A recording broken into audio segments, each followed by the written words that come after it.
Hello, everyone. This is William Armstrong here with a bit of a short. I had the idea to take a bit of a tweak to this HP Pavilion desktop. I put the Wi Fi antenna to the top right here.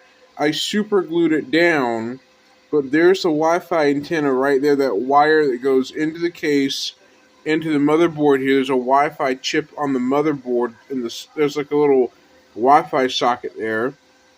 I cut the blue wire on the fan for it to spin faster, although there is air from the fan. There is, but I made it spin faster, so it's a little louder. I mounted the optical drive's eject button to the back of the computer so I can gently tap the button on the back to open and close the drive. You can barely see it, but that little black lump that's hanging on the side back there is actually it. Let me just shine some light back there and I'll show you what I mean. I actually managed to do that just because the plastic on the back's a little harder. But let me cut the flashlight on. But as you can see, it's a black little lump in the back. Let me just turn it a little bit better.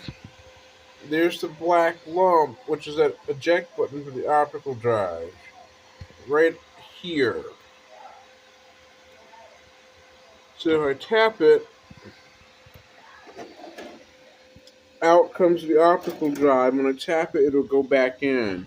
I'm aware if that button was to break, if that button was to accidentally break, all I do is short the wires that open and close the optical drive. Hewlett Packard designed the optical drive eject button to wire it to the back of the optical drive that uses a little optical drive button connector specifically for the optical drive for this machine.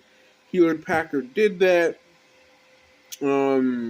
It's a wire that runs from here all the way to the optical drive back of it with a special connector that simulates the eject button for it on the front.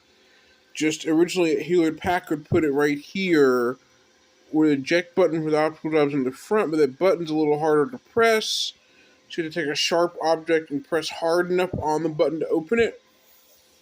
But I fixed that by moving it to the back, and I fixed the Wi-Fi reception issue since this case is made of metal right here.